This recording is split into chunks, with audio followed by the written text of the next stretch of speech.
ಬಾಲ್ಕಿ ಪಟ್ಟಣದ ಹಿರೇಮಠ ಸಂಸ್ಥಾನದಲ್ಲಿನ ಗುರುಪ್ರಸಾದ ಪ್ರೌಢಶಾಲೆಯಲ್ಲಿ ಎಸ್ಎಸ್ಎಲ್ಸಿ ವಿದ್ಯಾರ್ಥಿಗಳಿಗೆ ಬೀಳ್ಕೊಡುಗೆ ಸಮಾರಂಭ ನೆರವೇರಿತು.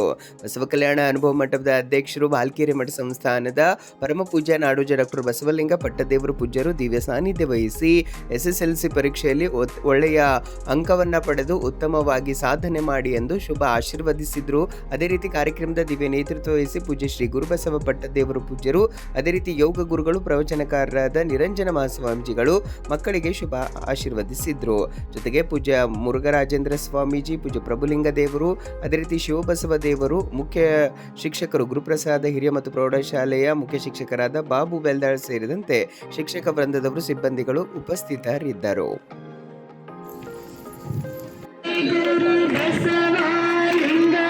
ಎಲ್ಲ ಮಕ್ಕಳಿಗೆ ಪರಮ ಪೂಜ್ಯರು ದಯಮಾಡಿಸಿದ್ದಾರೆ.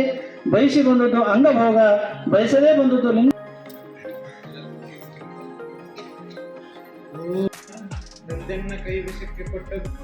ಇಲ್ಲಿ ಡೈಲಿ ಲಿಂಗ ಪೂಜೆ ಎಲ್ಲ ಪ್ರಾರ್ಥನಾ ಎಲ್ಲ ಅಪ್ಪಳದು ಇಲ್ಲಿ ಇರ್ಬೇಕಂತ ನನಗೆ ಇಷ್ಟ ಆಸಿತ್ತು.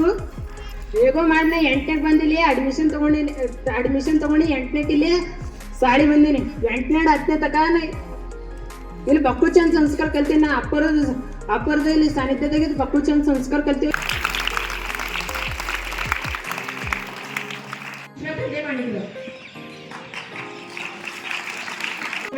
ಅಂದರೆ 2 ವೀಕಲ್ಲಿ ನಾನು ಹಿಂದಿ ಕಲ್ತಿದ್ದ. ಆದ್ಮೇಲೆ ಕನ್ನಡನೂ ಅಷ್ಟಕ್ಕಷ್ಟು ಓದ್ಲಿಕ್ಕೆ ಬರ್ತಿತ್ತು. ಇಲ್ಲಿ ಬಂದು ಕನ್ನಡ ಓದೋದನ್ನು ಸುಧಾರಿಸ್ಕೊಂಡಿದ್ದ. ಸ್ವೀಕರಿಸಿ ತಿದ್ದಿ ತೀಡಿ ಬುದ್ಧಿ ಹೇಳಿ ಒಂದು ಸುಂದರ ಮೂರ್ತಿಯನ್ನಾಗಿಸಿದ ಕೀರ್ತಿ ನಮ್ಮೆಲ್ಲ ಶಿಕ್ಷಕರಿಗೆ ದೊರೆಯುತ್ತದೆ. ಮುಂದೆ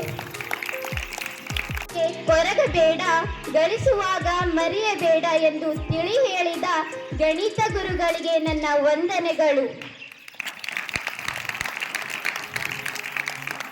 ಇತಿಹಾಸವನ್ನು ತಿಳಿಯದವನು ಇತಿಹಾಸ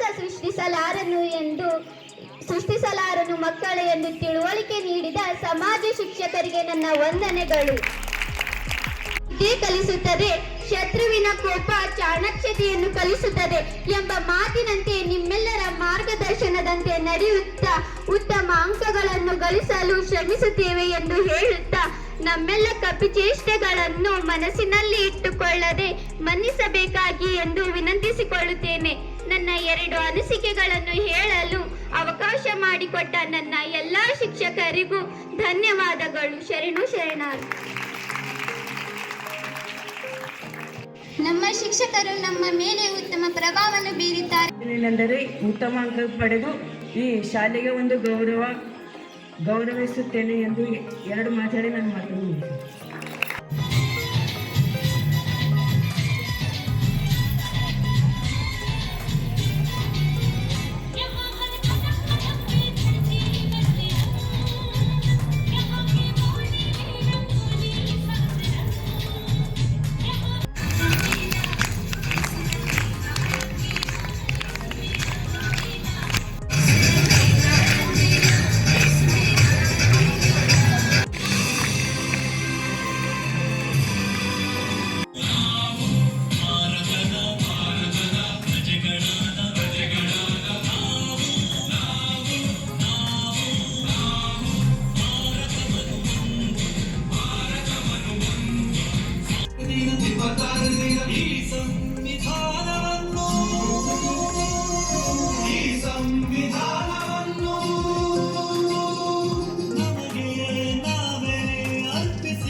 ಗುರುಪ್ರಸಾದ್ ಶಾಲೆಯ ಗುರುಪ್ರಸಾದ್ ಪ್ರೌಢಶಾಲೆಯ 10ನೇ ಮಕ್ಕಳ ಬೀಳ್ಕೊಡುಗೆ ಶಾಲೆ ಯಾವುದು ಅಂದ್ರೆ ಅದು ಭಾಲ್ಕಿ ಮಠದ ಗುರುಪ್ರಸಾದ್ ಶಾಲೆ. ಅಂತ ಒಂದು ಇದು ಎಲ್ಲ ನೀವು ಪಡ್ಕೊಂಡಿದ್ರಿ. ನೀವೆಲ್ಲೇ ಈಗ 10ನೇ ಮುಗಿದ ಮೇಲೆ PUC ನೀವು ಒಳ್ಳೆ ಕಾಲೇಜ್ ಸೆಲೆಕ್ಷನ್ ಮಾಡ್ಕೊರಿ. 2 ವರ್ಷ ಚೆನ್ನಾಗಿ ನೀವು ಪ್ರಯತ್ನ ಮಾಡಿದ್ರಂದ್ರೆ ಮುಂದೆ ಡಿಗ್ರಿಗೆ ಸರಳ ಆಗ್ತದ. ಮುಂದೆ ಸಾಕಷ್ಟು ಹುದ್ದೆಗಳಿಗೆ ಹೋಗ್ಲಿಕ್ಕೆ ನಿಮಗೆ ಅನುಕೂಲ ಆಗ್ತದ. ಆ ಒಂದು ಇದರಲ್ಲಿ ಇನ್ನೊಂದು ವಿಶೇಷ ಅಂದ್ರೆ ಯಾವ ಕಾರಣಕ್ಕೂ ಎಲ್ಲರೂ ಹೇಳಿದ್ರಿ ಇಲ್ಲಿ ಸಂಸ್ಕಾರ ಭಾಳ ಚಲೋ ಅದ. ಈ ಸಂಸ್ಕಾರ ಜೀವನದುದ್ದಕ್ಕೂ ನೀವು ಅಳವಡಿಸ್ಕೊಂಡ್ರಿ ಅಂದ್ರೆ ನಿಮ್ಮ ಜೀವನದಾಗ ಸಮಸ್ಯೆಗಳೇ ಬರಲ್ಲ. ವ್ಯಕ್ತಿತ್ವ ಅದು ಎಷ್ಟು ಚಲೋ ಇಟ್ಕೋತೀರಿ ಅಷ್ಟು ಎಲ್ಲ ರೀತಿಯಿಂದ ಅದು ಪ್ರಗತಿ ಆಗ್ತದೆ. ಆ ದಿಶೆಯಲ್ಲಿ ಯಾವ ಕಾರಣಕ್ಕೂ ಈ ಶರೀರ ಶುದ್ಧ ಇಟ್ಟುಕೊಂಡು ಭಾಳ ಜ್ಞಾನಿನೂ ಇರ್ಬೋದು, ಭಾಳ ಹಣನೂ ಇರ್ಬೋದು, ಮತ್ತೊಂದು ಸಂಪತ್ತು ಇರ್ಬೋದು. ಆದ್ರೆ ಶರೀರ ಮನಸ್ಸು ಶುದ್ಧ ಇಟ್ಕೊಂಡು ಯಾರು ಸಾಧನೆ ಮಾಡ್ತಾರೆ ನೋಡ್ರಿ ಅವರೇ ಜಗತ್ತಿನ ದೊಡ್ಡ ಶ್ರೀಮಂತರು ಅಂತಕ್ಕಂಥ ಮಾತನ್ನು ತಿಳಿಸಿ ಸುಂದರ ನನ ಹರ ಹರ ಸುಂದರ ನನ ಶಿವ ಶಿವ ಶಿವ ಶಿವ ಸುಂದರ ನನ. ಅವರು ಬರೀ ಶಿಕ್ಷಣ ಒಂದೇ ಕೊಟ್ಟರೆ ಒಂದು ಪರಿಪೂರ್ಣ ಸಮಾಜ ನಿರ್ಮಾಣ ಆಗಂಗಿಲ್ಲ. ಯಾವಾಗ ಶಿಕ್ಷಣ ಮತ್ತು ಸಂಸ್ಕಾರ ಎರಡೂ ಕೂಡಿ ಯಾವಾಗ ನಾವು ವಿದ್ಯಾರ್ಥಿ ಕೊಡ್ತೇವೋ ಅವಾಗ ಪರಿಪೂರ್ಣ ವಿದ್ಯಾರ್ಥಿ ಆಗ್ತಾನೆ, ಪರಿಪೂರ್ಣ ಪ್ರಜೆ ಆಗ್ತಾನೆ ಅಂತ ಹೇಳ್ಕೊಂಡು 10ನೇ ಮುಗಿದ ಮೇಲೆ ಬೇರೆ ಬೇರೆ ಕಡೆ ಹೋಗ್ತೀವಿ. ಕೆಲವರು PUC ಆರ್ಟ್ಸ್ ಮಾಡ್ತೀರಿ, ಕೆಲವರು PUC ಕಾಮರ್ಸ್ ಮಾಡ್ತೀರಿ, ಕೆಲವರು PUC ಸೈನ್ಸ್ ಮಾಡ್ತೀರಿ, ಮತ್ತು ಕೆಲವರು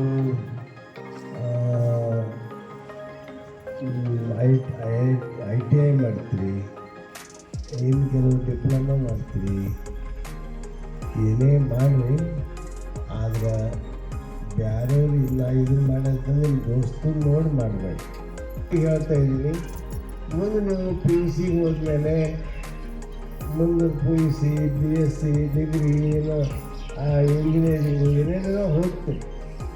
BSc ಅಗ್ರಿ ಯಾವುದಕ್ಕೆ ಹೋದಾಗ ಕೆಟ್ಟ ಹುಡುಗರು ಸರಿ ಕೂಡಬೇಡ. ಅವರಿಗೆ ಎದುರನ್ನೂ ಹಾಕ್ಕೋಬಾರ್ದು, ಅವ್ರು ಸರಿ ದೋಸ್ತಿನೂ ಮಾಡಬಾರ್ದು. ಭಾಳ ದೂರದಿಂದ ಅಷ್ಟೇ ಶರಣಾರ್ಥಿ ಅಂತಂದು ಅವ್ರಿಗೆ ರೆಸ್ಪೆಕ್ಟ್ ಮಾಡಬೇಕು ವಿನಃ ಅವ್ರ ಹತ್ತಿರ ಹೋಗಿ ಅವ್ರ ಗುಣಗಳು ನೀವು ಕಲಿಬಾರ್ದು. ಒಳ್ಳೆಯವ್ರ ಜೊತೆ ಗೆಳೆತನ ಮಾಡಬೇಕು, ನಿಮ್ಗಿಂತ ಹುಷಾರಿದ್ದವ್ರ ಜೊತೆ ಗೆಳೆತನ ಮಾಡಬೇಕು. ಇದು ಒಂದು ಮಾತು. ಎರಡನೇ ಮಾತೇನು, ನೀವು ಎಲ್ಲಿ ಹೋದ್ರೂ ನಿಮ್ಮ ನಡೆ, ನಿಮ್ಮ ನುಡಿ ಚಾರಿತ್ರ್ಯಕ್ಕೆ ಹೆಚ್ಚು ಬೆಲೆ ಅದ. ಚಾರಿತ್ರ್ಯಕ್ಕೆ ಭಾಳ ಹೆಚ್ಚು ಬೆಲೆ ಅದ. ಯಾರ ಬಳಿ ಚಾರಿತ್ರ್ಯ ಇಲ್ಲ, ಪ್ರಾಮಾಣಿಕತೆ ಇಲ್ಲ, ಅವ್ರಿಗೆ ಯಾರಿಗೂ ಗೌರವ ಸಿಗಲ್ಲ.